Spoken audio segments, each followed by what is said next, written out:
Hello and welcome back to Toronto Unscripted. I'm your host, Steve Future. Today we have a special guest with us today, Michael Freitas. Hello. OCAD student, artist, author, filmmaker. He's only in third year. Which is crazy. He's only in third year. Quite the Wikipedia page entry we've got going on so far. And today we'll be learning about his new book. He already held it up. He's going to hold it up again for us. So this is called Labeled by Definition. And it's already out on Amazon. Yes. And so, Toronto Unscripted, if you don't know, if this is your first time tuning in, this is a podcast about the people of the city of Toronto. I want to get to know them. I want to understand what makes them tick, what they love about this city. Michael is a fantastic, I'd say quintessential guest. I could already feel it for the podcast because not only, is he living in Toronto, but he also incorporates Toronto into his work as an author, as a filmmaker. And so in this interview, we're going to get to chat with somebody, rising star, upcoming artist. We're getting that raw, authentic. We're grabbing the exclusive. We're scooping it up while we can, early. And we're gonna get to know him. So thanks again, Michael, so much. Of course, thank you for coming. Having me. My pleasure. My pleasure. So you're at OCAD now, but there's a story for Michael. So originally you were in Vancouver. So what was Vancouver like on the opposite end of the country, the other coast? Oh my gosh, Vancouver was so vastly different from Toronto. I'm telling you, when I was there, I lived in like this really tiny town just next to Vancouver, and nothing, like it was so boring. Nothing would ever happen in that town. Just picture a bunch of like average white picket fence families. So anytime me and my family got to like actually go downtown to Vancouver, I would always be in awe of like everything that was there. And I ended up moving to Toronto just for high school. And my dad got a job out here. And I did not want to go so badly. I did not want to go. My parents are originally from Toronto. And then they moved out when they got married. But so when we were moving back to Toronto, I was born in Vancouver, but when we were moving there, I did not want to go at all. I mean, mind you, I was like maybe 13 years old. So I had all like my elementary school friends and stuff. And I was like, no, I don't want to leave them. And then I moved and it was completely fine. It was life just goes on. Exactly, literally. Yeah. Especially when you're like that young, it's like I barely remember a lot from Vancouver. Oh, so it's I see. It was fine. But yeah, so then I moved out here and Toronto's so much more diverse than Vancouver, I find. The city's so much bigger. There's so much more to do. So honestly, I found that to be like the biggest difference compared to Vancouver. I mean, I still love Vancouver, but Toronto. Yeah, because it's Toronto Scripted, I guess we don't need to trash Vancouver. Although I feel like I've created this environment where it's like, yeah, Toronto, but like, which you haven't done. So I respect you to toss that at the end because like, yeah, I personally, like, just as a creative, like I've always felt the city has this magnetism. It has this like, it just calls certain people and you can't explain it. Like, what is it about it? I think maybe it's, endless possibilities. Maybe it's, you mentioned the diversity. So the unique people you'll meet who are somehow affording, $3,000 in rent. Right. And like, anyways. No one knows how that's happening. Yeah. So what had you heard about Toronto, like up until that point? Honestly, me and my family, we would do, like every summer we would take a trip out to Toronto to visit like extended family. So I would come to Toronto like once a year. The only perception really that I had of Toronto was like we would stay with my grandmother in Thornhill and then we would go to Toronto, sometimes Ajax. And we would see family and stuff and then like occasionally visit U of T, university. My mom went to U of T, and then my sister, she's a little bit older than me. She really wanted to go to U of T when we first moved out. And she ended up going to U of T, which was awesome. That's perfect. So we would visit U of T a lot. So honestly, my biggest perception of Toronto was U of T. Because my mom went there, she liked to call it the center of the universe, which like I don't blame her. I mean, she's kind of not wrong, to be honest. So Yeah. so that was my biggest perception. It was just like U of T. And then as I got older and explored Toronto more, the city, it honestly just became like so like whimsical and so like so magical. The city is so cool. Yeah. All city people tend to think their city is the center of the universe, and coincidentally, they are also the center of the universe. I feel the same way too. I was telling friends about that recently. Yeah. But it's funny, like cities on the fringes, right? Like you may know one or two things about them if you're not from there, especially if it's in a different country. Like when I think of Toronto, maybe CN Tower. Yeah. Drake has been huge. Yeah. Right. Drake is like massive brand ambassador. You might think of Rob Ford back in the day. You might think of like all these like crazy Toronto things. And it is cool to see the city enter more of like this, global zeitgeist, right? Like this like bigger conversation. Like I saw on TikTok, it was a girl who went viral for the accent and stuff. And that's so true. Yeah. As well. Yeah. So anyway, but I imagine for your parents, they got to come back and they got to, see the difference, like how much Toronto has changed, right? So it's like and then on the periphery, for what I know about Vancouver is like, I just know it's a lot on like nature and hiking and extreme sports, which like is nice. Like I heard in Vancouver, that's what people do on dates, right? So they'll go hiking or something. Literally. That was like the only thing there was to do is you go see the ocean or you go on a run. I see. That's it. Like, that was the biggest thing. Got it. And so, growing up, you'd visited already. There was some familiarity. Mm-hmm. It wasn't like complete. I don't want to say culture shock because you're still in the same country, but it wasn't like that crazy of a jump. Mm-hmm. I see. And then, culturally, like it's just there's a certain vibrancy to the city, and a lot of people working on interesting things, a lot of artists. I'd say there's definitely pockets of artistry, right? Definitely, yeah. I agree. Toronto has a lot more art than Vancouver. I feel like it's a lot more prominent, at least. Yeah, there's definitely somebody's got to make like a tier list of like Montreal, probably number one. If we're being honest, like for sure. And like I feel like Hamilton's a little bit climbing as well. Like I don't know, like surprisingly, there's something about like just like real estate prices and like artistry. You know what I mean? That but part. Like, anyways, that's so true. Anyways, so as an artist, were you in Vancouver making art? Was this more of a Toronto thing? What was the earliest experience you remember of even being an artist? Oh, that is such a good question. In Vancouver, I would say, because I was so young, I didn't really know too much about the art world. I remember trying to like write, because I enjoyed writing since I was young. So I remember writing just like short little, Wattpad stories, like that kind of thing. I remember when I was 6, I wrote a song for this girl I had a crush on, which was like really random. I was 6. What was that? So that was definitely... That's amazing. Like, right? With like instruments and lyrics? Like what are we talking about? Absolutely not. It was just lyrics. Lyrics? Oh my God. If I could make instrumentals at 6 years old... That's unbelievable. That Mozart. would be sick. Literally at 6. That'd be crazy. But no, it was just like random lyrics and I recorded it on like my iPod. Wow. Wow. We're really dating ourselves, right? No, like with all these things. Yeah. Right? The little iPod. What is it about Wattpad? Like I've heard just so many people like it's like because I remember when I was growing up, a lot of cool photographers were on Tumblr. There was something about Tumblr and that's like true. These kinds of platforms. What was it about Wattpad back in the day? Was there anything? Is it just a collective of people? Like, I think because it was so saturated. Like there were so many people on Wattpad.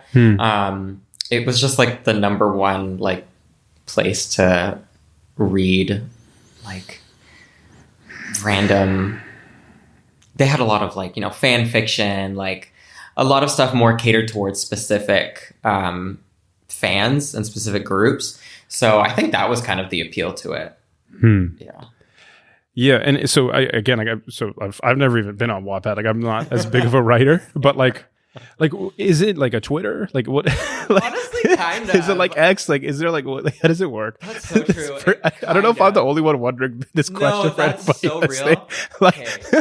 For people who haven't used Wattpad, that's such a real question because like the amount of people that I know have, and they're just like, yeah, Wattpad, like that was my space, and then everyone else is like, what are you talking about? Literally, what are you talking about? So Wattpad was literally just like kind of like Apple Books. Like you would literally just write and publish on Wattpad, and you could just like search different genres, different like themes, different like if you're from like a specific like fan group. Okay. A lot of fan fiction. A lot of fan fiction. That was mainly what it was. There was a lot of like, Harry Styles X Your Name, and it was oh my god. It was all of that kind of stuff. Yeah. So sometimes you could really go down like a rabbit hole with Wattpad, but like for the most part, it was just like the kind of outlet for people to just shove their writing out there, out into the world. It was good. And so I get that. And it's just nice to be around other people who are like also sharing and like just connect with them. Fan fiction is surprisingly powerful. I think there's, a lot to it. People love certain characters. They love certain universes. I think it's like a good warm up to like eventually writing your own thing. Yeah. And branching out. And so Wattpad, I kind of use personally, like I use X in the same way, but it's just different because it's limited by characters, right? So it's just like a blurted thought, like it's not quite like, you can't really like upload anything like refined. Yeah. Or at least that's not the culture, right? No, that's so true. Yeah. And then so the earliest, and I'm just trying to dig in here. So the earliest was writing, and like that was sort of that first inkling, right? Yeah. And then over time you started branching out film and visual arts and photography and like those kinds of things. Okay. Yeah. I see. Interesting. And then do you remember writing anything in particular about any specific topic? Do you remember, did you start out in fan fiction or anything like that? Or you don't have to if you don't want to. I absolutely did start out with writing fan fiction. I cannot lie. That's amazing. I absolutely did. Yes. But it eventually, like when I moved to Toronto, that's when I discovered poetry. Yeah. So I really I read one poetry book and I was like, oh my God, this is everything. And then I like deep dived into it. So I think that was the start of everything really, because a lot of poetry includes like sometimes like little graphics or like illustrations, sometimes photographs and stuff. So it was really interesting to kind of see like a book made out of so many different like mixed medias. So that was really how I like actually got into it. But no, it started as fan fiction. I can't lie. That's amazing. I love that. And so something about Toronto, like everything is so serendipitous. Like it just brought it out of you. Yeah, and really. like it was like serendipitous. You came across. Was it at a bookstore? Was it at like a library? What was the name of the book too? It was called Honeybee by Trista Mateer. Absolutely love her. She's my favorite author of all time. I was lucky enough that in my book she gave me a book blurb. She wrote a nice little like summary for me for my book, and it was so sweet. And I discovered her when I was 13 years old from one of my distant cousins. And her Honeybee was like my introduction to poetry. But then there was another book by her that's a lot more popular. It's called Aphrodite Made Me Do It. And that includes like poetry, prose, photographs, illustrations, like collage type work. And I cannot tell you how many times I've read that book because it is like my number one inspiration to this day. And so I got that book and like plenty other poetry books when I moved to Toronto because I was starting high school, and then I was taking all sorts of like, because once you get into high school, there's more like unique classes that you can actually take. Art classes, like actual literature kind of focused things. So I really got into it there. And then as I continued through high school and I made friends that really enjoyed like exploring the city with me, it gave me like so much like writing material, just like going around the city and like exploring different neighborhoods and like different kind of touristy spots, and just being able to like write about them. It was magical, truly. Seriously. Yeah. So it's kind of, I'm jumping ahead here, but it's kind of all captured in this book, right? Like, I think that's what's so exciting about it. Yeah. And so you discovered poetry, and then eventually did you end up choosing OCAD for that reason? Like, they have like a good mix of those different disciplines that you like? And definitely, because OCAD, I found OCAD through like a bunch of like advertisements that they were doing. Did my research, and they're like the top art school in all of Canada, which was like, oh my God, I was like, this is so cool. They have so many different programs. Like, you can do everything from like traditional art to writing to like fashion to sculpture. Like, they have everything under the moon. So I think that's what really drew me to OCAD, is that even though I'm like majoring in creative writing, I can still take a bunch of different courses as electives from different programs. So like, I took like some photography classes, I took like some fashion classes. It was just the coolest thing to be able to do everything that I wanted to do all in one school. It was beautiful. Yeah. And so you're in third year now. Yes. And you're enjoying it. Absolutely. Oh my God. Yeah. OCAD has been my dream school since like grade 11, maybe. And even though I'm already in it, I'm like, wow, this is forever my dream school. Yeah. That's amazing. Yeah. Well, it's good to just, be in an environment around other creatives, right? And it's good to be interdisciplinary. It's good to be in the city, right? Yeah, seriously. Yeah. I didn't go to a city school, but like I can imagine in my life experience, like I don't think I was ready to be in a city, to be honest. At that age. Yeah. But for some people, like it is not only they're ready, but is necessary. Absolutely. Right? Oh my God, that's so true. Yeah. That's so true. Yeah. So tell us about city living. Yeah, city living. First of all, city living just in general, like as an actual like just living in the city, was so vastly different compared to like living in a small town. And that's what inspired me to create this short film. I literally just called it City Living. And it was just this random project that I pitched to one of my friends. I was like, I really want to create this short film, just taking a bunch of random shots of the city. And I wrote this like spoken word piece, and I was like, can you please read it for me and like include it in this little film? And she was like, oh yeah, absolutely. It'll be so fun. And so we just went on like a little downtown trip from Aurora, the small little town. And I brought my little camera and I just took a bunch of random videos. And then it became City Living. It became this little film.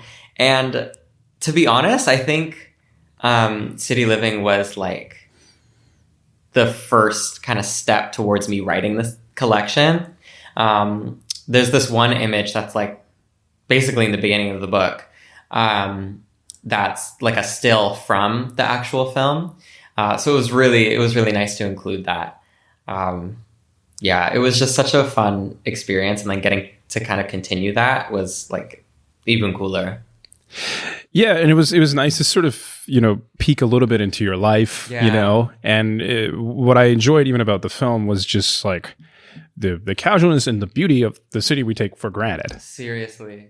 Like, you don't even realize, like, oh, I'm getting iced coffee, right? Like, you don't think, Literally. like, a lot of your work is like, oh, wow, that was beautiful. Like, I didn't even realize. No, that's true. I try to focus on like those tiny little details that like you wouldn't necessarily think of, but everything in life is so beautiful, no matter how big or small it is. So it was really fun to kind of capture those little moments. Yeah. And I definitely felt watching it, just even the relationship and the friendships you have, I felt that was a huge part of it too, was just how close you are, how much I could feel like you really value your friends and you really like appreciate them and care for them and like are grateful. it was also like it was like a very like artistic campus life video a little bit. Yeah, that's true. Which is surprising. Like it's like so well done. Like it's just like it was kind of campus life-ish because it was during COVID, so it was roughly the middle when like cases were going down. So we were like, oh, we can finally like leave the house again. Oh, I see. And so it was still during high school, but like we never had that experience of actually going out and doing something. So it was so nice to actually get out of the house and film that because it was right before university. So it was perfect timing. Got it. And I'm glad you captured that era, you know, of your life. Like, you know, and like, so, what was it like COVID? Like, I can't imagine like how much like the younger generation has been impacted by stuff. Like we went Trump, COVID, after COVID, it was, Ukraine and then like inflation and like it's like back to back. Like there's no winning. There is no winning for us out here. Seriously, for us at least, like in just that small town, like we had the choice to either continue school online or do like a hybrid kind of like half in person, half online thing. And this happened, like COVID just started when I was like 15. So I was in the middle of grade 10 and we went fully online. And then the year after that was when you could choose. And I was kind of debating. I didn't know which one. And my mom, she was like, I am not catching COVID. You're doing online. You are doing online. And I was like, fair. I respect it. Fair. It's reasonable. Exactly. Yeah. So, I mean, it kind of worked out because then my school got like hit with COVID really bad. So I was happy that I chose online, to be honest. Yeah. But it honestly wasn't. I'm sure for a lot of people, online was really hard. I'm kind of, believe it or not, more of an introvert. So it wasn't too bad for me. I did miss seeing people, but it wasn't the worst. But it was cool. Doing online kind of felt more like, oh, this is going to be so cringy, but I felt more like mysterious and like not like, you know, like when you're actually being perceived in person, I'm like, when you're online, I'm like, my camera's off. You can't see me. You don't know who I am.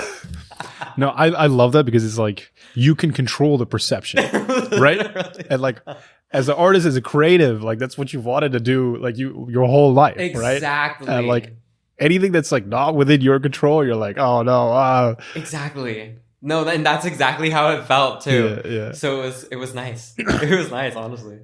My thing with COVID is like I have trouble because I have a younger brother too. Like I have trouble explaining to him like this is unprecedented. Oh like, yeah. Like how like even for older people like how shocking it was. Like we just like everything completely changed. Like Literally. everything like there was like no playbook. Like it's like at least in art like for many decades we haven't had something like this. Exactly. Right? And so like just the shock of it happening as people are much younger because for it to happen to them it's almost like it's the norm when it was like Literally. completely not the norm. Yeah, seriously, it felt so surreal. And especially for the younger generation, it kind of just like happened so fast that we got used to it. And then as soon as like everything became like normal again and we had to like readjust, we were so confused. It was the most confusing time. Seriously. It must be. And did it make you appreciate then when you got to school, like your foot's on the ground kind of thing? So much. It made me appreciate it more. I did grade 11 and 12 online. And then when I went to university, that was my first year like back in person. Yeah. And it was crazy because that was the first year that OCAD actually went back in person, doing in-person classes as well. So it was crazy to actually be like with people again, and like it was so nice, especially because everyone there was just a bunch of artists, so it was like it was amazing. I was so happy that COVID was over. I was so, well, I mean, not that it's over, but like you know, that we could actually be there in person. It was so much better. Much better. Yeah, and I mean the city came back to life, right? Like exactly. it's just astounding like how obviously for safety reasons, the whole thing shuts down, right? Yeah. And like, there's nobody to be seen. There's nothing to do. It's just you in a 400 square foot studio, right?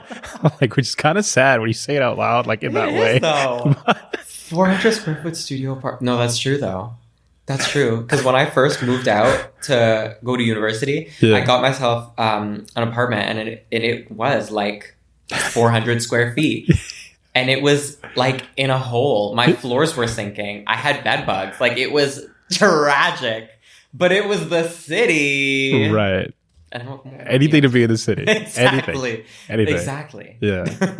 No, I love it. I appreciate that. What are your favorite parts about the city? I think my favorite parts about the city, probably I really, really enjoy that there are so many different neighborhoods in Toronto. Because even though like Toronto is technically just like, North York, Scarborough, Etobicoke, downtown, like that kind of thing. But within Toronto, there's so many like tiny little like Forest Hill, Rosedale, Summerhill, like all the foo-foo expensive areas.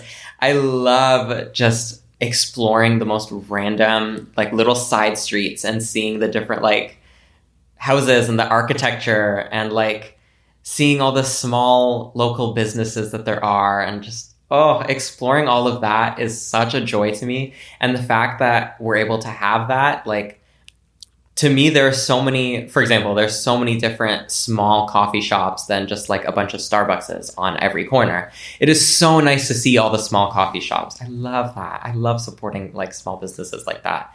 So I think that's my favorite part about the city. It's just that you can explore so much and you'll never get bored. It's amazing. Yeah, like it's like a crazy real life video game where it's like every one of these things. And the hard part is, even if you try to do everything, more stuff pops up, other stuff shuts down. Some stuff is like, it's like in a parking lot, right? Like it's like only once until the cops come, and then you're gone. Everybody's gone. And like, it's just like, there's this surprising phenomenon in the city where it's like whatever you want to do, whatever you want to be, whoever you want to hang out with, if you just decide you want to do that, exactly, the next day you're like in this whole separate world. Yeah, and it's so spontaneous. Yeah. That's so true. Yeah.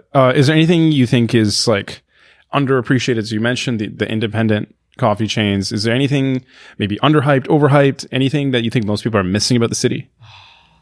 I think probably the most underrated part of the city is honestly going to all of those like random small areas of Toronto that like are completely overlooked. When people think of Toronto, they think the CN Tower, or they think like Center Island, or just downtown, whatever you're going to, like the Eaton Center. Like that's so overrated. There's so much more to do, and like actually going and exploring the city and seeing all the small local businesses and like everything that they have. There are so many types of stores that I didn't know existed until I actually started exploring. And it sounds so weird, but it's like, I genuinely would have never thought that there would have been a whole bookstore dedicated just to comic books, or a store just dedicated to horror books, or like magazine shops, like anything like that. I genuinely never would have thought about that, because if you have that mindset of like, CN Tower, I'm going to the Eaton Center, whatever, you think just like, Chapters, Indigo, like it just has everything. But going and exploring the small, tiny portions of Toronto, you really get like the local culture, and you get the feel for like what's going on, like really deep into it. And I think that people need that more. I think people need to explore Toronto more and less just downtown. Yeah, I would say the same thing. Like, right? it's the way the city's designed, like it's a little bit unusual. Like all the tourists land on Front Street. Literally. And like literally. Like, and then like, so there are options like you described, like Ripley's Aquarium. Right. Yes. It's like $100 or something a ticket. Like it's crazy. Yeah. They got that, they got the CN Tower, and then if they want to walk, probably the furthest they'll walk is like Spadina and check out Graffiti Alley. Right. Well, literally. Yeah. Exactly. Like, and like, I don't know, like it's like and what you're looking at when you first like exit the train and like you like step out of Union is banks.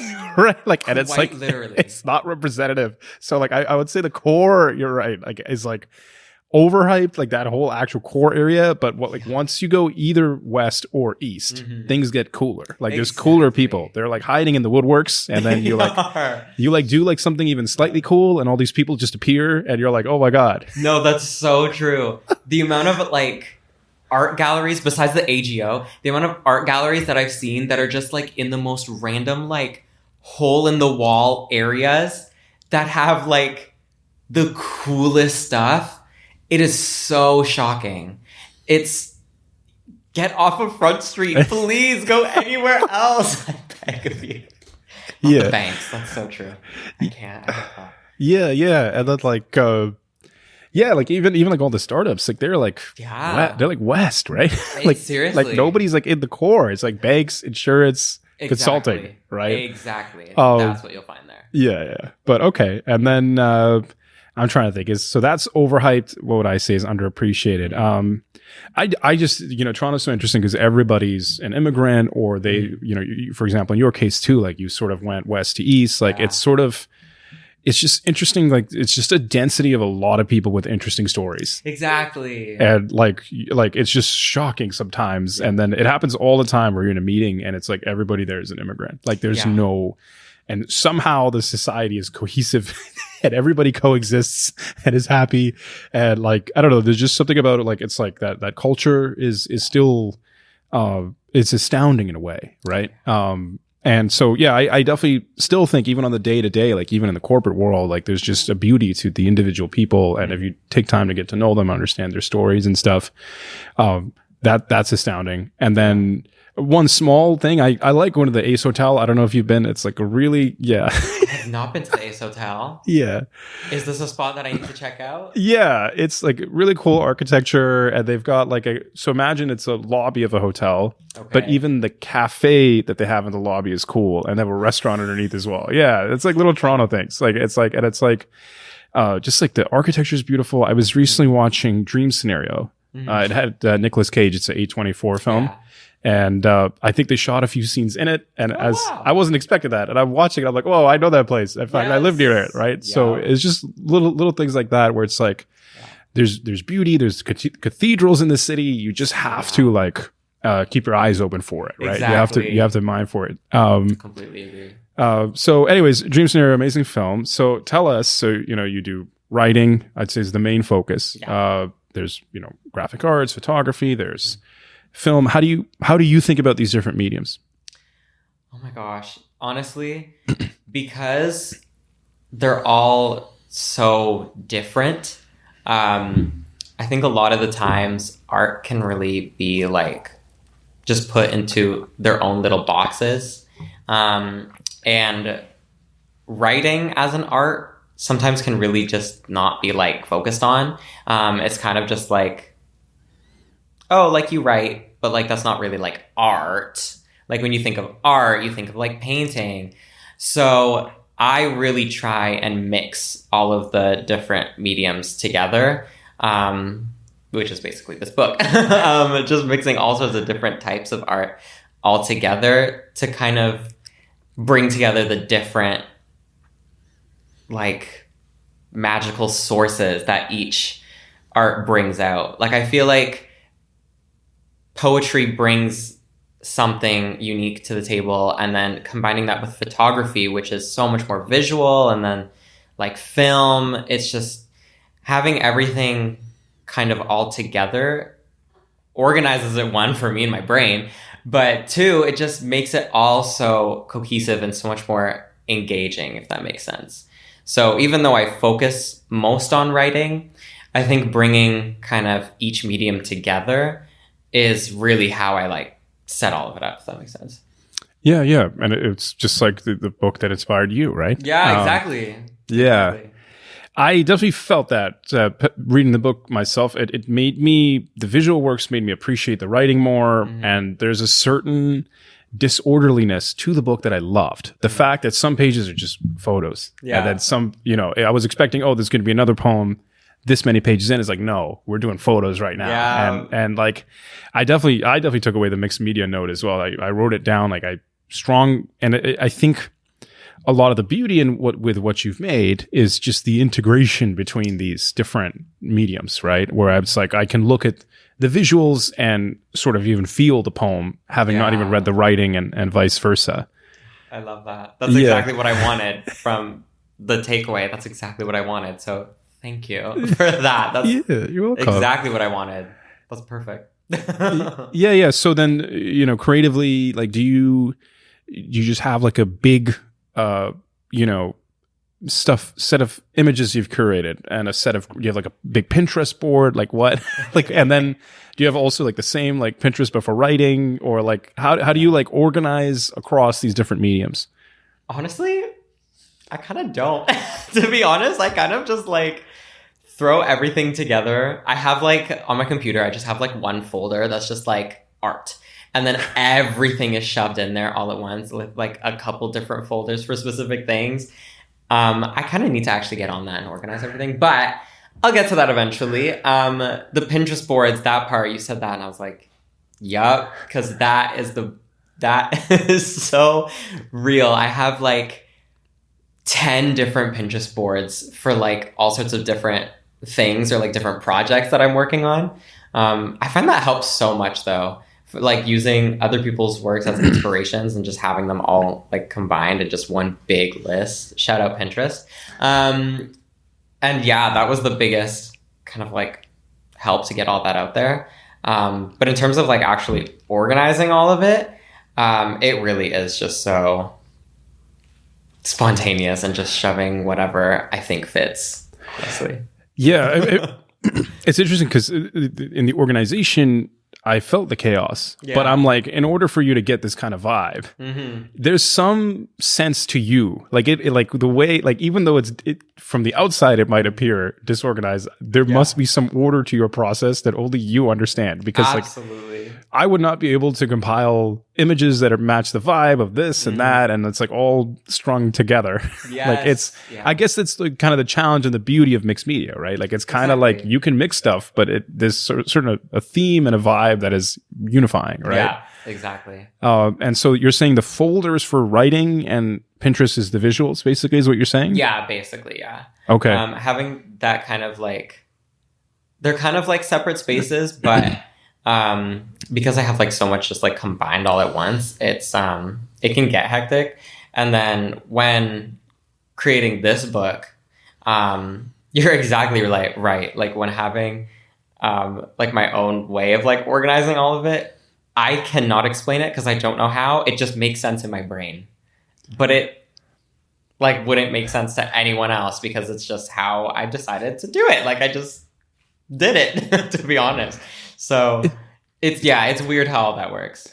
Yeah, like an ordinary person could all be like, all right, this is the theme. And like they're like, they'll be like, I gotta find you know, for example, like so many floral designs and patterns, and it's like they don't just have that handy, right? Yeah. But like with you, like even if it's chaotic, I can imagine it's still like, oh yeah, that would be perfect. Oh yes, I'm gonna toss that in. Exactly. Like you have an index, it's just in your head. Yes, exactly. Like you have some kind of map. Yeah, I see. Yeah, and to be honest, like that's kind of like, you know, reading the book and thumbing through it, like I'm like, yeah, I can sense this is roughly the creative process.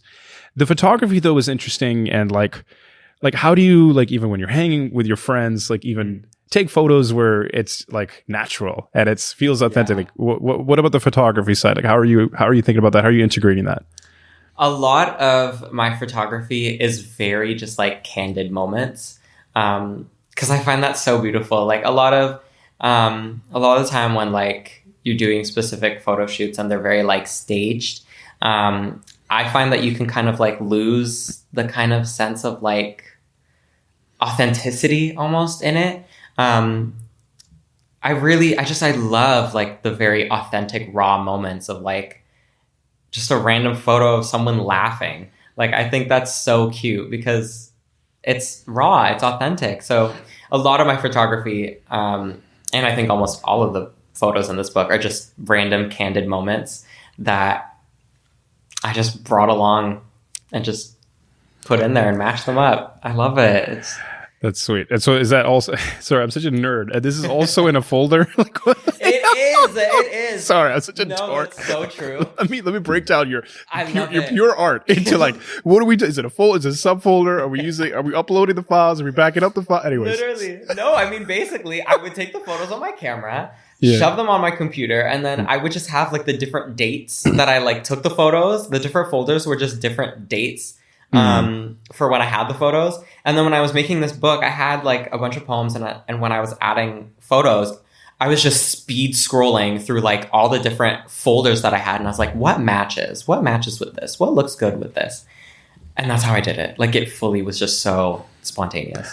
That's sweet. And your friends know you. They're creative themselves. They're artists. So they're cool with like cameras out while you guys are hanging out. Absolutely. I see. It's something that like all of us kind of do. A lot of my friends, whether it's like with an actual camera or just like on our phones, we'll just take random photos of whatever is happening.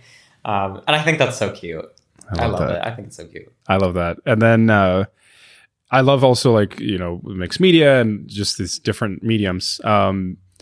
Are you sometimes inspired by the photos for the writing? Is it you have some sort of crossovers there where it's like you write the poem based on a really good photo you took? Like, that's happened? Absolutely. A lot of the time, my writing doesn't just like come to me. Usually it's inspired by something, whether it's like a photograph or like a song or something like that. So there's some like written pieces in here that just kind of like I just came up with and just wrote them. Some of them are like prompts or like after certain artists, but most of them are from different photographs and different like songs and stuff that inspired me to actually write them. So there are definitely a few in here that are like from the actual photographs, and I love that. Honestly, I think it's so cool that that's how my brain works. That's how things like come to life. I don't know. It's so interesting. Everything is a vibe. Like, exactly. like you could see a color palette. You're like, I'm going to write a poem about this. Yeah, right? For real. I don't know if that's how everyone works, but I mean, that's how my brain works. It makes most sense to me. Creatives are just like that. And I think I think one thing maybe like to people who aren't creative, they might purely assume creativity is always emotional. And a lot of the times it is. A lot of your work I felt was emotional, definitely. Also coming from real life experiences that you've had and, what it meant to you. But sometimes it's just like, I took a cool photo, but what could this also be translated? And it's like almost like a translation, right? Exactly. Between the photo, into a poem now, right? Like that kind of thing. Yeah, for sure. Got it. So I loved the title of the book. Oh, please tell us, where does it come from? Like, it's so, even just a title is it's just so punchy. And I feel like it's, almost words to live by. So tell us, like, where did the title come from? Absolutely. Labeled by definition. The thing with growing up as a queer person is you, according to everyone else, you always fit a certain box. So regardless of how like I identify, the way that I act, the way that I speak, the way that I sound, people are instantly, and this has always happened throughout my life, everyone's always like, oh, he's gay. That's it. He's gay. He's like, oh my God, gay best friend? Oh, we can have a little gay best friend. Slay, go off queen. Yes, girl, like stuff like that. So because I grew up with that, majority of my high school experience was that, and just fitting into that box. I really like played into that kind of character because that's what made people like me. That's what made me like popular in high school, was I was like the quote unquote gay best friend. And then of course, as COVID happened, and then you're left with your own thoughts, you get to actually like introspect and stuff. And so eventually it kind of like got to the point where I was like, this is gross. I don't want to fit into a box. I don't want to be like perceived like that. Hey girl. I don't want to be perceived like that. Like I want to be authentically me. I want to be able to be perceived how I truly am. And that's really what that whole journey of like, you know, becoming who I actually want to be as a person, is what led me to this book. And like the title of it is Labeled by Definition. Being labeled by like what people define me as is so, I guess, direct and so like harsh. And so really like picking apart what that means is what made a lot of these poems, and what really like drove this book and this journey was picking apart what it meant to be labeled as something, defined as something. Yeah.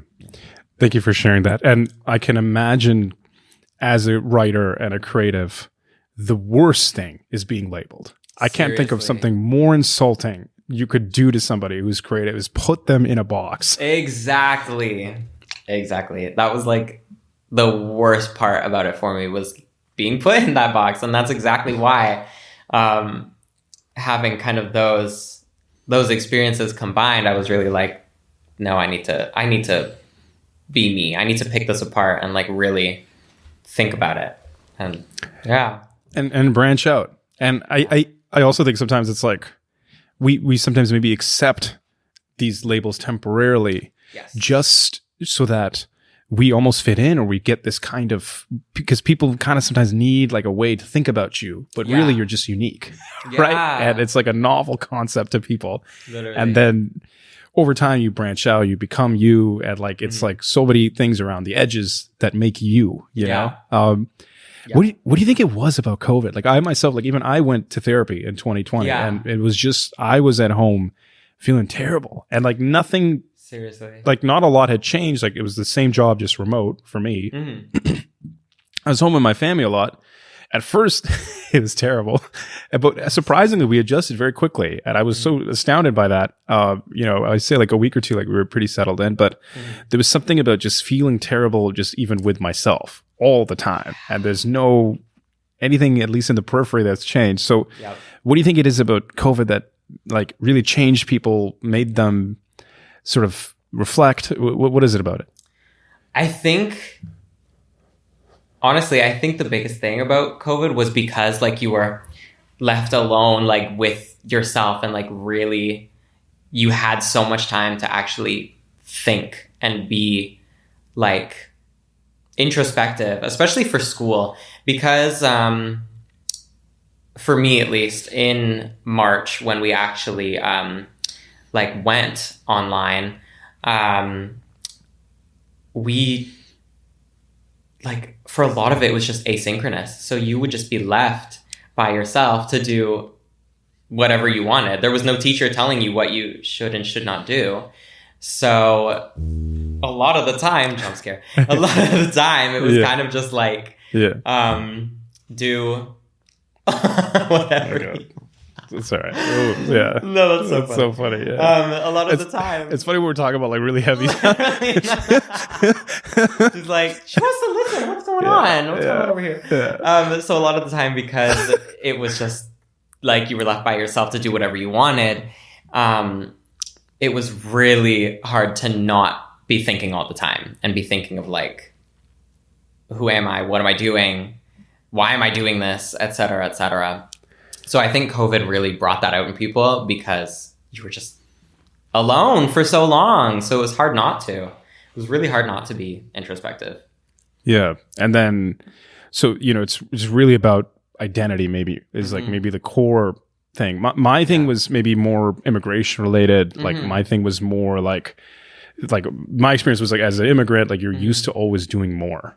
Even when nobody has asked, it got to a point where I was like, nobody has asked me. And like, as an immigrant, you're always like, I got to work harder. I got to work smarter. I got to be funnier. I got to like, and at some point, like you realize nobody's watching, nobody cares. No, you don't need to, you don't need to tap dance. Right. But it's funny, like COVID, like everybody was just living with whatever it is. And it like came to the surface, and it was almost good in that way. And then after COVID, a lot of people I'd say started settling in more. I think it brought people closer to their families as well. Like everybody like retreated very inwards into their family because they were just kind of forced to, right? Definitely. And then we just appreciated things more when we got to socialize again and stuff like that. So I want to read a series of lines that I really loved. So even in the opening piece, so we end with this powerful note.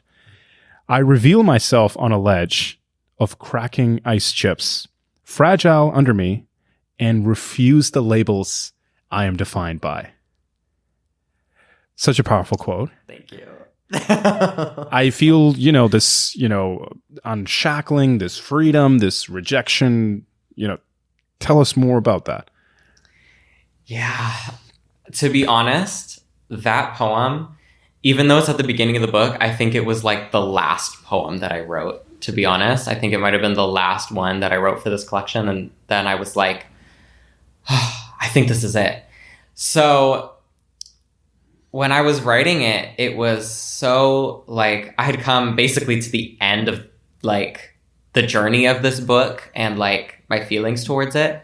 So that's those specific lines. Like I really wanted to kind of portray the feeling of like, enough is enough. Like I'm like right on the edge of becoming who I truly am and who I truly can be without feeling pressured to be something else. Why would I let that, like, why would I just reverse all of that? Why would I fall off the edge and go back to it? Go back to being something that I'm not truly, that I'm not truly being, So I think that's where, well, that whole poem and specifically was coming from was just like, enough is enough. I'm just going to be me. I'm just going to be me. I love that. And it's so just empowering. Yeah. What would you say is the real you? Honestly, there's such a philosophical, I know, it's a hard question to answer. Who are you? But whenever my friends talk about this, whenever I'm asked that kind of question, just to put it so just flat out, is I'm a poet. I'm a poet. I'm an artist. I'm a creator. And that's all I want to be. It's just a creator. I just want to like create things. I don't want to be defined by like the way that I dress, the way that I look. Like I don't care for any of that. I just want to make things. I just want to do that. I find that to be the most authentically me. I love that. And of course, who you are is felt in your work, right? So it's like, absolutely. I love that answer. And it's quite inspiring to creatives everywhere to sort of, what are some things that you shed? What are some labels you've shed? Definitely like the number one would be like gay best friend, because that's what I was a lot of the time, and I kind of just like was deep into that label, and I was okay with it at first. I was like, oh, whatever, that's what I'm gonna be. Not that it's necessarily a bad thing, but I think there's such a specific like thing about being labeled as that, as like that's all you are. That's all you are, is the gay best friend. So I definitely shedded that after high school. There are a lot of like smaller like little things about being just being an artist in general, or a queer artist, of like the way that you create things, what you should be creating, how you should be creating it. And I think just breaking all those boundaries, I think is beautiful. And I think that shedding whatever labels that, like, whether it's spoken or unspoken, just shedding what you don't think you are, that's it. And that's exactly what I did, especially when I got to university. I was just like, it's a new setting, new people. I'm just going to be me, and that's how people are going to know me. Reset. Yeah, exactly. Total reset. Full reset. I love that. Exactly. I love that. And I mean, moving to Toronto and all these other things, like, this isn't just even about moving, especially to a city where it just forces you to sort of like, I don't know. There's just there could be a lot of baggage sometimes, right? That is so. When you're that is so true. There's a lot of baggage sometimes when you're just kind of in like small town where you grew up, like is just sort of chains to that, right? It really is, yeah. Yeah. So you let go of these things, and what are some ways, and what are some ways that people can identify these labels and can themselves get away from them or question them, or in what ways are people being labeled right now that they don't even realize? Yeah, I think because I had COVID to like really go deep into that and introspect, I think it was a little bit easier for me. But I think now, like a lot of people are really like pushing for change in like media and real life and everything. And I think that with that comes people being able to like really look into themselves and look at how other people are treating them and how they're kind of being labeled as, or like what things are being said to them that makes them feel like they're supposed to be something. So I think with that, it's like, especially with online presence and like social media, it is becoming easier to become your authentic self, because it's getting more normalized to like break beauty standards or break like just honestly any boundaries and standards that there used to be set, is like questioning, why are they there? What's the point of them? Are they helpful? Or do they just penetrate like stereotypes? Do we need them? Absolutely not. So I think especially with that, it's slowly becoming easier for other people to really deep dive into themselves and like, I guess, analyze how they're being treated and being able to kind of shift the narrative for themselves. I love that. Yeah, there's definitely something about like niche subreddits, like niche Pinterest, like try to get away from like exactly. Try to get away from the bigger stuff and like follow like your actual things that interest you and drive you.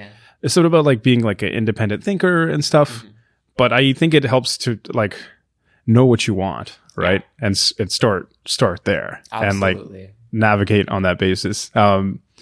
So you use a lot of mixed media, like we discussed. I saw a lot of flower designs. I saw a lot of shoes, a lot of shoes. And at first it was like, I'm sorry, I don't know the brand, but the first kind of shoe. Then I saw the Converse, and I was like, oh, a Converse. Oh, okay, that's interesting. And I liked it actually. Obviously. The reference throughout, a lot of motifs, and obviously I see some beautiful stills throughout it. So, was there any particular ones that stand out? Anything interesting about any of those images that you've captured?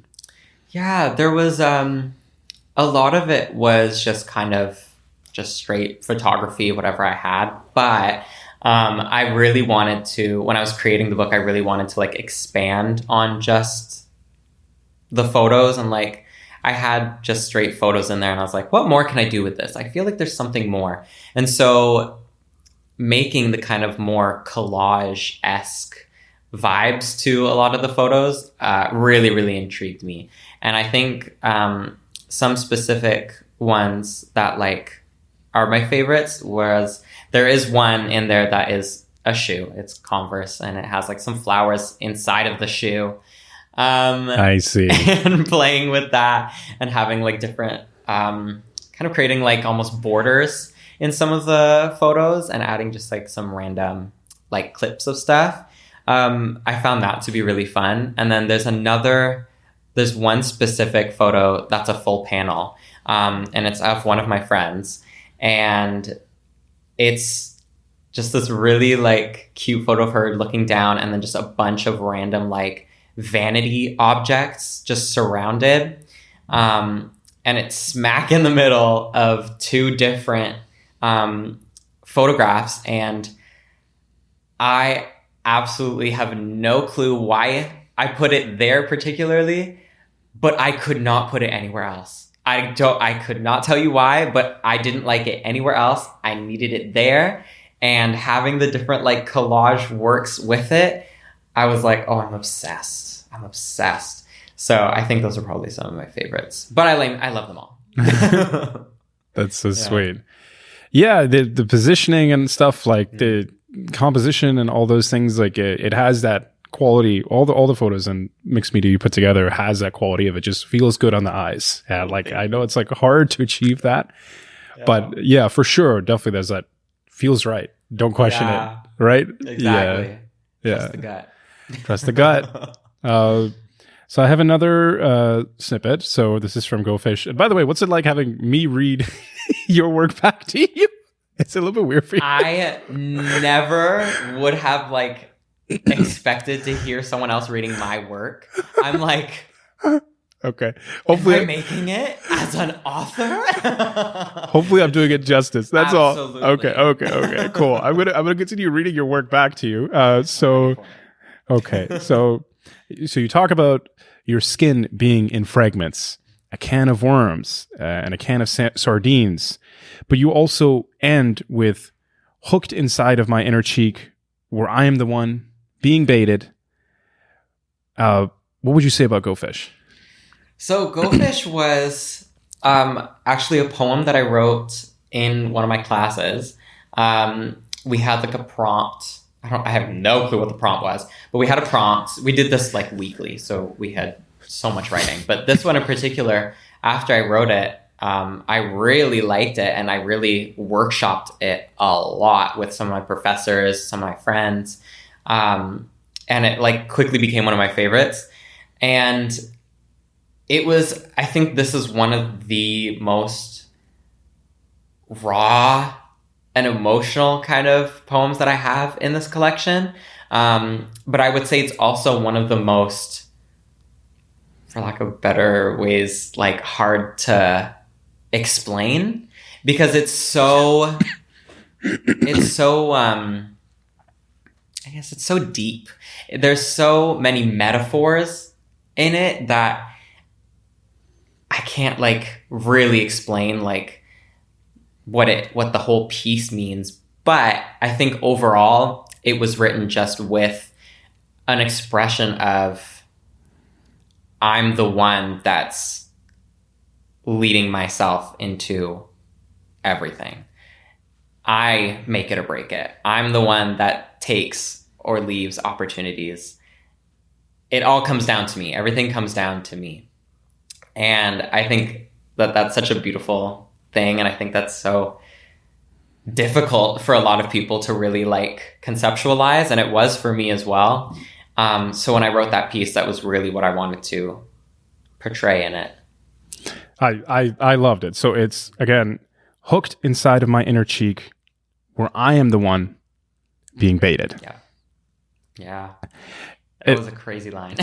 It's crazy. Like, you know, it's like I felt it, and I felt it like inside my mouth like that. And it's quite the striking picture as well. Yeah. Like the mental image is quite striking. Yeah. That was something that our professors really like tried to ingrain into us, was they call it showing, not telling. You really have to like show what you're talking about. You can just simply say like, I ate an apple, it was tasty. But then, you know, my professors would be like, okay, what did the apple look like? What did it taste like? Tell me about the apple. How did it feel when you were eating the apple? So it's like, wow, it's so much. It is so much. There's so much that you can do with just such a simple statement. So it was really interesting to put that in there. Yeah. I loved it. I also really enjoyed Tombstone Body. And of course, as a creative, you know, like you're talking about mass production, and despite all the mass production that you're basically complaining about, you're still committed to it. You're still going to always write, and you're and so maybe one question out of that is like, how do you balance creatively what you have to do versus what you want to do? Yeah, that is I found that it's a very, very difficult thing to actually achieve, is balance. I like to call myself an octopus sometimes. I have one arm on like every different type of media, and like trying to actually balance everything is so difficult. So I think specifically when I was writing that poem, Tombstone Body, there was a part of me that was complaining because a lot of my creative writing classes, eventually it got to the point where me and my friends like felt really burnt out, and we were kind of just writing because we had to. Like, we weren't creating anything that we were proud of. We were just writing pieces and just submitting them. And then we were like, hey, we're done. So over the summer, after my first year, it was really like me trying to get back into the groove of writing and creating. And I think that's really when I started to get into a bunch of different types of art and not just writing, because I had such a big like writing block. Like, I could not write for the life of me, or at least anything good. So I started exploring photography more. I tried drawing. I sucked at it, and I didn't enjoy it that much. So I was like, okay, well, I'm not going to do that. But I can do like photography. Exactly. Did some more like film type projects. And just really like explored, and to see, I got into music as well, creating music. And that, I think that specifically was really what got me back into writing. So yeah, what was the original question? I just went on a tangent and I lost it. That's all right. It happens. Like, just sort of balancing creatively, like what you want to make versus kind of what you're stuck making, right? Exactly. Or what you have to make. Yeah. So, and I think that's such a big thing as well. Oh God, I'm going on another tangent. Here we go. So, because a lot of artists create not just for themselves, but it gets to the point where like we're creating for other people. A lot of my professors would say, write for yourself, edit for the reader. And it comes to the point where a lot of the times, and I find myself doing this, where I feel like I have to monetize on everything that I'm creating. Otherwise, like, how am I going to make a living out of this? I feel like, and I'm sure a lot of people feel this way, going to art school is extremely risky, unfortunately. As much as I want to be able to just make a living off of like being an author and like doing all this art, I know deep down that like I have to do more than just that. So because of that, it really is such a journey trying to be able to balance like creating stuff that you have to make, to monetize it, to submit it, to whatever. And then also at the same time, creating things because you want to create them, just because you enjoy it. So I think really, for me at least, finding that balance came to, I'm just going to create stuff, and then if I like it, I'll put it out into the world and try and monetize on it. It became that easy. Honestly, it became that easy. And that's kind of what this book is. It was a lot of just like, I'm just going to like write this. And then I started making a collection, and I was like, oh, let's see where this will go. And then here it is in the physical. So yeah, that's how I found the balance. And I think a lot of people can probably relate to that. Yeah. So going with the flow. Yeah. Just doing it. Yeah. Doing what you can. Exactly. Yeah. And it'll just happen. Yeah. Yeah. I talked to a lot of people about this. Like, one of my friends, like, the way he balances, because he has a full-time job, he'll just do his stuff on weekends. Yeah. That's his solution. I think you're right, though. Like, I agree. Like, money is like a huge driver. Like, if you could have like your bills floated for like a year, 6 months, like, anything is possible. So I definitely am like a big fan of like the sabbatical. I think there's real value to 1 month, 2 months, ideally 4 months a year, basically, to just dabble and experiment, let your mind wander. Absolutely. It happens all the time as well, where like I'm just doing stuff, and then once I have time off, I'm like, oh my God, now I know how I feel. I've sort of been out of sync with myself. Yeah. And it's been months. I've just been kind of marching on. What do you think about mass production? Like, I think like inflation has really made me realize how much this shit is mass produced, man. Seriously. Like at one extreme is obviously food and stuff like that. And that's not necessarily art or creativity, but there's like no soul at all. No, I get it. The thing with mass production, and I think there's two sides of it. There's one side that's like, I feel like I have to produce a bunch all at once so that I can keep myself relevant so that I can like monetize on it so that I can keep making stuff. And then it's just like a cycle. But then there's the other side that I kind of have like this sort of hatred for mass production because, like you said, it eventually just has no soul to it. And I think, I know that right now this is kind of still a bit of a controversial topic, but like AI art, for example, and the thing with like AI art, AI writing, all of that, and it becomes so saturated in that anyone can create anything without doing any research or finding any skill in it. And I find that the mass production of that has kind of taken over a lot of the art scene and has made it a little bit harder for artists to really like get themselves out there, because I see a lot of, on Twitter, for example, I see a lot of like art accounts, and I'll look at them and be like, oh wow, this is like really cool. And then I'll see that it's AI. And then I'm like, never mind. Never mind. I actually hate it. It's actually awful. And I'm like, I have to conceptualize that like AI art, for example, is a bunch of other people's art mashed together to make something else. So I think with the kind of mass production of that, beyond the mass production of other people's works, I think that that's also become a bit of an obstacle for artists themselves. So those are the kind of two sides that I feel with mass production. But both are definitely something to work through. Yeah, and it's kind of nice, like the era we're in, where I feel like you can find what works for you, right? Yeah, like absolutely. you can be a creator at scale, but like, you know, you might have your audience's email list. Yeah, and so right. like you don't like need to play to the advertisers. You don't need to play to like all, and like whatever you feel like. If you want to go big, you go big. If you want to just like, I totally get that. But I do feel like your work in particular, talking about AI art, like I do feel your work in particular, like it's just one of those, it's the nature of the work is I can point to any different part of it and ask you what part of your life did it come from. Yes. Right. So for it to be AI art, like it's just, it completely defeats the purpose of what your work even is. Exactly. AI Right? does not have the experiences that humans have gone through. That It's as you've simple gone as through. that. Exactly. Everything you've done has got a story. There's a reason behind it, and Exactly. it's just real. It's you, right? Yeah. And so it just can't be, at least for what you're doing. Mm-hmm. I don't see it ever. Like, I mean, maybe pieces of it or whatever, but like, Yeah. maybe on the fringes. But for Mm-hmm. what you're doing, I do feel that. And just the mass production of stuff nowadays, the stuff people will consume, the stuff that is like so drab, it's like, it's like very, there's no taste, you know?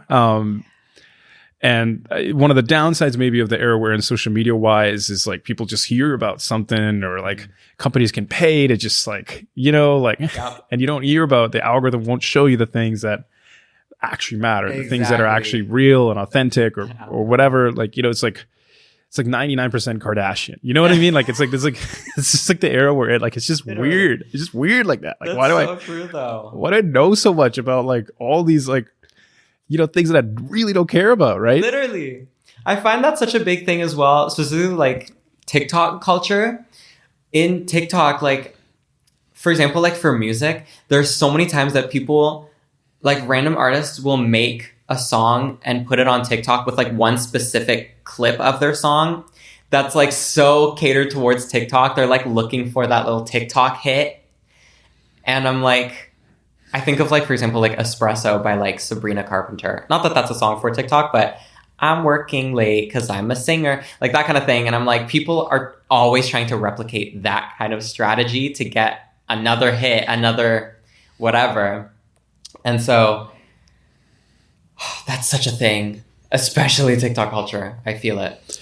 Yeah, it's like we got like both like capitalism driving stuff. Yeah. People making stuff for capitalism, but now we also have algorithms, and people are like catering, and like there's like an actual audience, right? And that I also just think sometimes people just don't respect the audience. People are like, I'm making it for the mass dumb consumer with no taste, right? Who is shallow. Literally. Yeah. That's exactly the point that it's getting to. And I'm like, this is so tasteless. Yeah. So we talked about Wattpad, we talked about X, we've talked about subreddits. Like, I don't know, like this sort of like, it's kind of like you have these other communities where it's like maybe less driven by those things, and like that's where you can kind of get away from the beaten path, because the beaten path is just like a certain way. Yeah. Anyways, yeah, I certainly wish there was more ways in my own life where I could have more creative freedom, and I feel like part of the beauty of my life sometimes I feel is this journey and struggle towards creative freedom. Absolutely. And then once I get there, it might be like the worst thing ever, where I'm like, I can make anything I want. I'm a multi-millionaire, whatever. And it's like, nah, what am I going to do? Right. Exactly. But I think creative freedom is important. I think people, consuming things which are actually good is important. Like I'm like offended by things that people are using on the daily, right? Seriously. Or like listening to or whatever. But I mean, everybody has different tastes, but still. Yes. But yeah.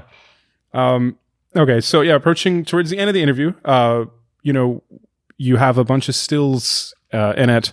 Was there any places in the city that you captured within there that maybe there's a story behind, or? That is a good question. I'm like going through all of the photos that I have in my brain right now. I'm like scrolling through it. There's one, honestly, to be honest, like all of them are very like, whenever I see all the photos, like I can be like, oh, I know exactly where this was. I know when this was. And it's really like reminiscent for me. But a lot of them are just from like random downtown trips that I went on when I still like living in Aurora, and coming downtown whenever I had the opportunity just to explore with my friends.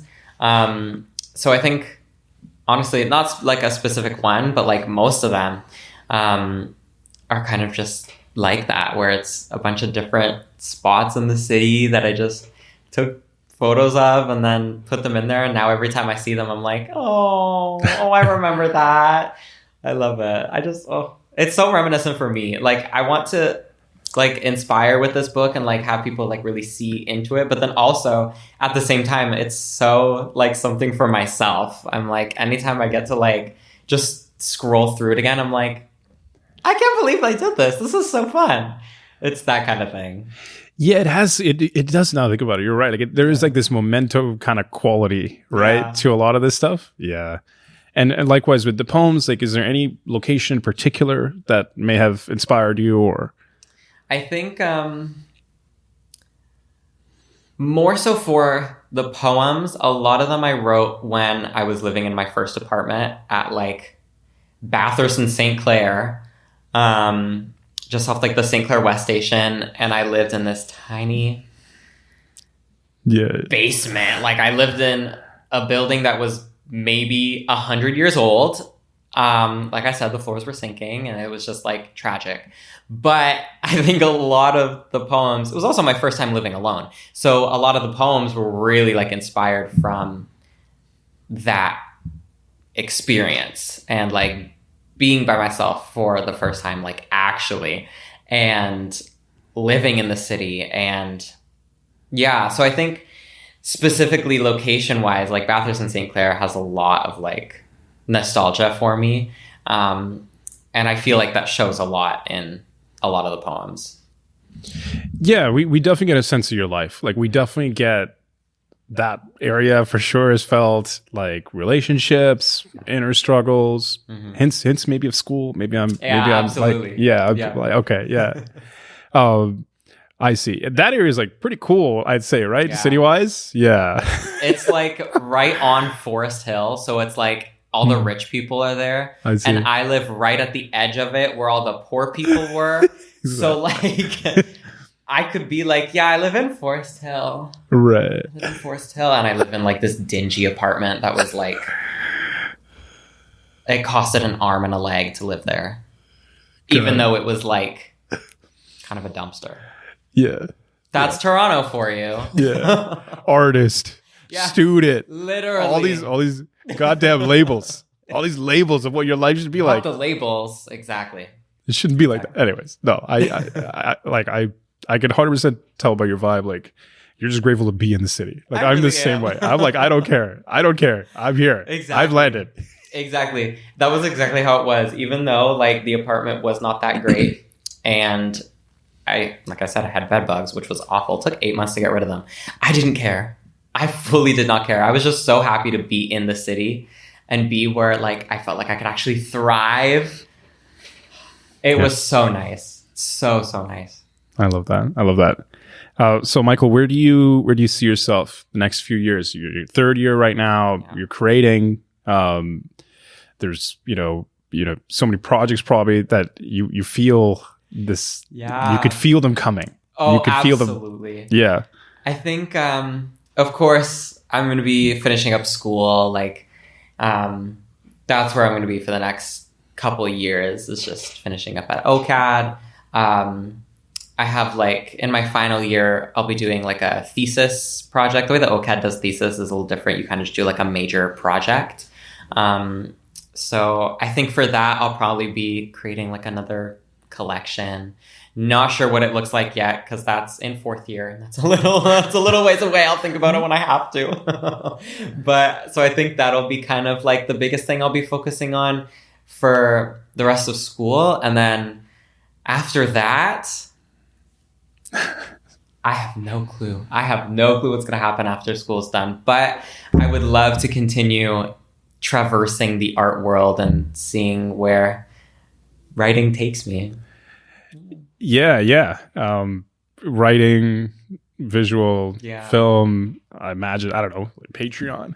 like Patreon, like people like you just like you get paid, like exactly. You get to do it, people love it. Could you see yourself starting a business or anything of that sort? You ever think about that? Absolutely. I started a small kind of like creative house just last April, and it's called MJF Creative. It's basically a place for like emerging artists to have a space when like no one else would kind of give them a space. It's really difficult as someone who's not published, who's not like, who doesn't have a big name, like isn't already discovered, to do literally anything in this world. And that's why I appreciate this so much, because it's the exact same thing. It's like this, it's a space to like really get yourself out there and get yourself known.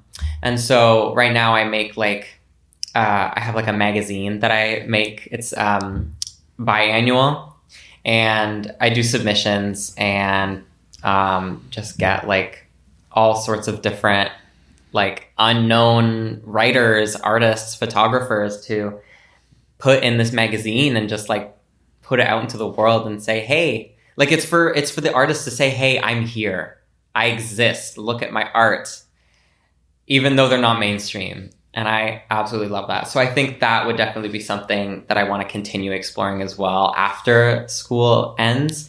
I feel like I'll probably have more time to do so as well. Yeah. So yeah, I think really diving deeper into that will be really cool. But in general, yeah, just continuing with art and seeing what happens. It's really going with the flow.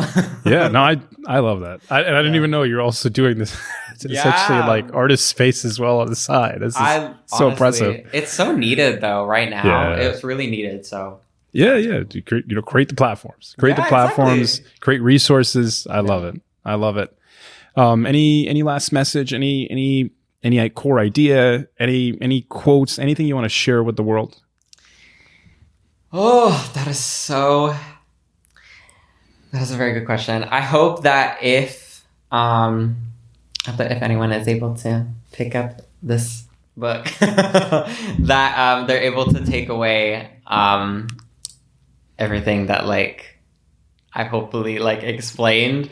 It really is like just so much of wanderlust and like self-exploration, and I hope that this book, as well as everything else that I end up creating, just like hits people and like inspires them to really create their own things and tell their own stories, because everyone has such a unique story, and I guarantee you people want to hear it.